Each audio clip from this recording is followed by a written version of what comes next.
England! England! He's our sage go-to man if you need to know anything about the family history or Warrington in general or virtually the universe. You go to John and he's got an answer for you. Basically, he was always there for us, and he was, took care of us the way a brother does. He's just that gentle-natured, kind person that's always there for everybody. Home for my dad is a way of doing things right, and duty, things like that. What needs to be done, and the right way of doing things. He's always very calm, he can always tell you lots about the family history and what's gone on in the past, and he's always there if anyone needs any help. Anyone that meets him have high regards for him. They're always in the same place. Yeah. You know where they are. Yeah, that's right. A storyteller. That's how I feel you are. He knows everything, anything about history. I can ask you. You don't need to open a book, do you? He's a lovely man. He's always looking out for others. He's always looked out with our kids and us. With what I've been through, he's helped us through that because I've had operations and things, so he's always been there and looked after us when we were at home. I'd say the family's built round him there. This part of the family's definitely built round him.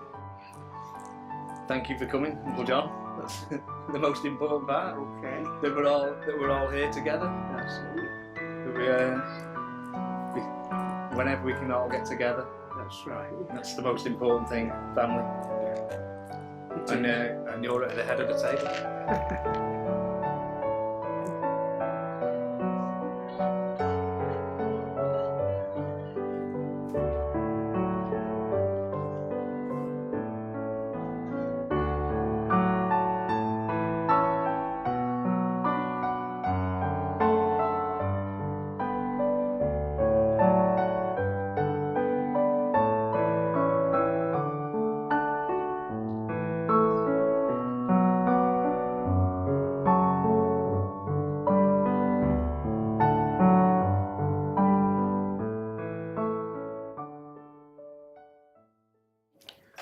Born in Talkbeck Avenue in Busey in 1929, and the earliest memory is my father walking from Busey Park with his foot in a big plaster and two crutches, where a railway wagon's door, a drop-down door, had landed on his toe. And of course, obviously in plaster for that. But from then on, I don't remember anything till we were in Dalham at this Mug House Farm, it was called here. I remember my mum in Dalham. She was actually pegging out trolls, and I can remember a sheet. And she was singing this old song, Red Sails in the Sunset. Red sails in the sunset, way out on the sea. The first child born was stillborn. Then after that it was Terence, then Rita, then Gerard, then myself, Dennis, Brian, Bernard, Maria, Kevin, and then after Kevin it was Chris and Anthony. I remember all their births. Have I mentioned Pat? She was in 1939. So there's a lot to remember. And how did your mother manage with all those children? I have no idea. She was just a marvellous family woman, like. Can you tell me a little bit about her background, John? Where was she from? She was from Barrow in Furness, My father worked in the shipyard helping to build ships, and he was a riveter, and he used to travel to various places to whichever ship needed their work they went on. And I think it was in 1907 he went to Belfast and he was working on the Titanic. Well, my father was Thomas Henry Gorman, and in his early days he was all right. He was seemed a good man, very knowledgeable. You could ask him anything, he'd have the answer to it. And then he volunteered. He was at the Lancashire Fusiliers, and he must have heard that the South Lancs Regiment was going overseas.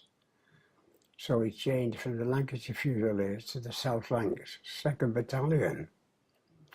And they were involved in the Battle of Loos in Belgium, September the 25th, 1915.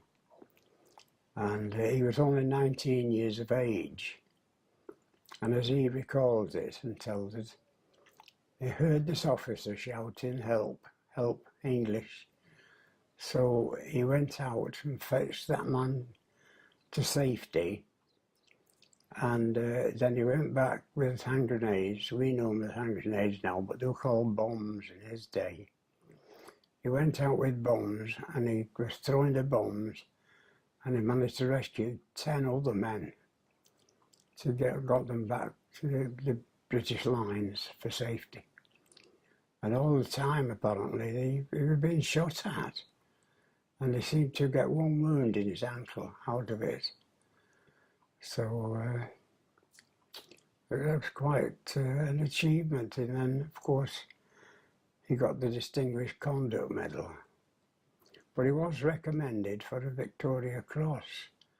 He's got the normal Peace Medal, the War Medal, the Victory Medal, I think, and the DCM. He has 4. I left school on the Friday in October, and I started work on the Monday in a garage in Knutsford Road, which was called Mersey Motor Engineering, and they were heavy lorry repairers, and they were actually working for the government on various contracts, refurbishing military vehicles, 6 at a time, getting them ready for D-Day. But in 1946, as the war ended, it ended in 45, there were no more contracts, so they made a lot of people redundant. And I got a job in a garage close by called Black Bear Garage. So and that was another place where I was quite happy. Everything went well. You learn a lot. You've got to do the job yourself. And then in 1947, I was 18 and called up and went to a camp near Formby with the King's Liverpool Regiment for my 6 weeks initial training. And after that 6 weeks training, I went to Kinmel Park Camp in North Wales, an artillery driving school and more mechanic tutoring. Anyway, went out one day with the sergeant. He was doing the civilian driving test, and we went up the hills in North Wales and came to a 3-road junction. In those days there were little bits of grass in the roads coming from 3 directions, and they pulled up at the 5th, and it was a farm. And he got me out of the vehicle and he said, "Look at these gates here." So I had to look at the gate posts. He said, "I want you to reverse in there, and if you touch them posts, you've failed. So I very carefully lined up and reversed in, no problem. He came out of the farm with a dozen eggs in his hand while I was doing the driving test myself. So when he got back in, he looked at the post in the vehicle. He said he'd passed. So I officially had a driving licence in 1948. Baby, won't you please come home? You know your little mama's all alone. I have tried in vain, never no more to call your name. From working on cars, I went working on the heavy lorries and excavators and cranes to about 1968, and enjoyed every minute of it for the next 64 years. The chap I was working for, Ruston Bucyrus, asked me if I would like to start with them. So I obviously went for the interviews, and I've been working on Ruston's machines that long. I knew them inside out. Working on the cranes, generally speaking, you went to the office and you got whatever there was that day to go and see to. It could be any quarry in the north, as far as Wales, as far as Aberystwyth, Matlock in Buxton, and right up to Carlisle the other way. So it could be a quarry job or a building site, or unload a brand new crane and build it up, what they call install it. And then 1984 everything finished, so I was made redundant there, and I started off on my own, working for other people, just doing odd, going round to various places if they want to, because there's so many people in the northwest and everywhere that knew me. I had my phone and were always after information, or could have come out and help them out and get everything going. So from 1984 till I finished, can't think when it was, about 98, I was never out of work.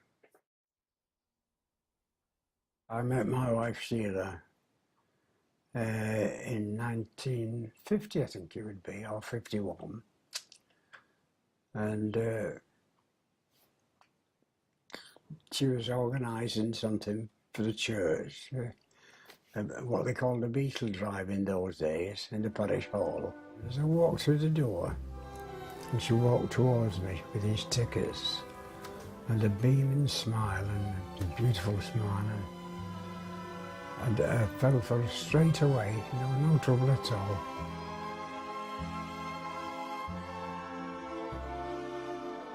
And then we used to go dancing together after that. Well, she was already at the dances that we used to do, old-time ballroom dancing at the Ashton Hall. And I knew Dennis liked her as well, and I thought to myself, well, if I don't ask her, he will. So that's more or less how we got engaged, Paul was born in the Victoria Park Maternity Hospital. It's a hotel now, the place, the house that we've both looked after. I think he had a happy life. And when did his brother come along? 1962, Terence. He was born at home. She insisted she wouldn't go in any hospital.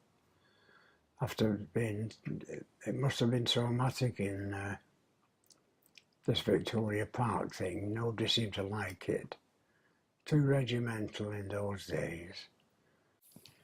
Paul was more studious than Terence. Terence wouldn't study for anything, really. He still won't. And he was, what you call it, developed the back. He was, for any trouble, he'd be in it. He'd be fishing in the brook when he shouldn't have been, and paddling in the brook when he shouldn't have been. Then he used to go up to, as he grew a bit older, Walton, on the golf course. And what they used to do was search for missing golf balls, and do golf, and Mike Slater would give them lessons in golfing for what they'd got, plus something to eat as well. And in the summertime, if he any chance, he'd be there. If you speak to people from St Benedict's, she was a happy person and helpful person. Always had a smile and willing to help, you know. She did have this appendicitis thing, but the doctor was treating her for gallstone problems. And it was only at the last minute they found out it was an appendicitis and it had got to peritonitis. And she came out of the hospital on the Thursday evening. And what was I doing now? Well, I think we'd had the evening meal. I remember sat reading the paper, and she walked over to the window to fix a plant. And I just heard this scream, and she put her hands up on her chest like that. And when I got hold of her, she'd gone.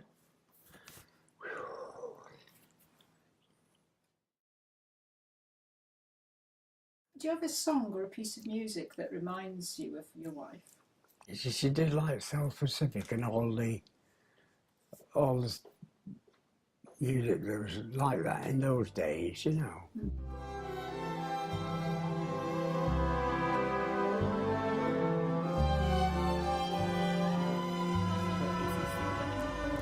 Yeah, a little bit, yeah. But this portico, can't tell when this was built. The altar's beautiful, isn't it? It is, yeah. It's probably one of the nicest ones in the town. The town, it is, yeah. St Peter's was first. St Peter's was the first. And what year would that? And I'd go to church and contemplate. You can sit and have a quiet moment. Well, St Albans Church is where my great-grandparents were married in 1856. And then after them, my grandparents were married at St Albans. And I think the next one after that would be me. It's a special church to me, yes. The foundations were actually started in 1772, and that altar as it is now was done in 1893. It's all Italian marble, Italian craftsmen. Yeah. Oh, married 23rd of March, 1856. That's married. 23rd of March, that's it. Are you looking at the marriage register, are you? Yes, please. You're lucky it just starts January 56, because the rest are in Preston before that. Wow, how lucky is that? Say that again. 23rd of March, her name's Mary Duffy. And then married 1856, married on the 23rd of March. Thomas Gorman, there we are. That's the one. So, Father John Hall, joined in marriage, Thomas Gorman of Foundry Lane, right? Yes. He was the son of John Gorman, and he married Mary Duffy of Foundry Lane. Again, it will be probably all Foundry Lane, yes. It's just and he was the daughter of Joseph Duffy. Never gave the mother in those days. And all Father that John name. Hall presided at the wedding. Thank you very much, Father. Very good of you.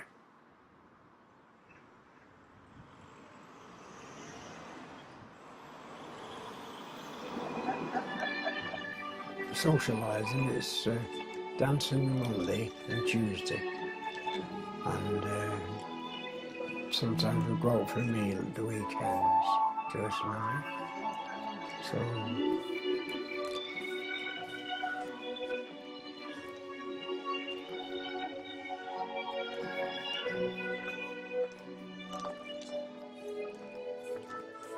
You'll be a guardian next.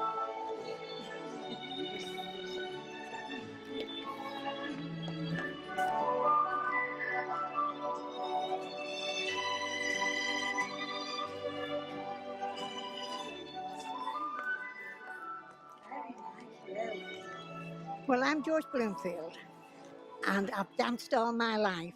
And when my husband died, I took up dancing again. And I went to St Oswald's and used to dance with my sister-in-law. And then John was sat right at the end, couldn't dance, he was only learning. Saw me, and by the time a couple of weeks had passed, he was next to me. And that's how we became very good friends. He is a fabulous man. He's been very, very good to me. So caring. When I've not been well, he's been there all the time. He's come down after he's gone dancing, come down and seen it was all right. He's been a very, very good friend. Yeah. Yeah.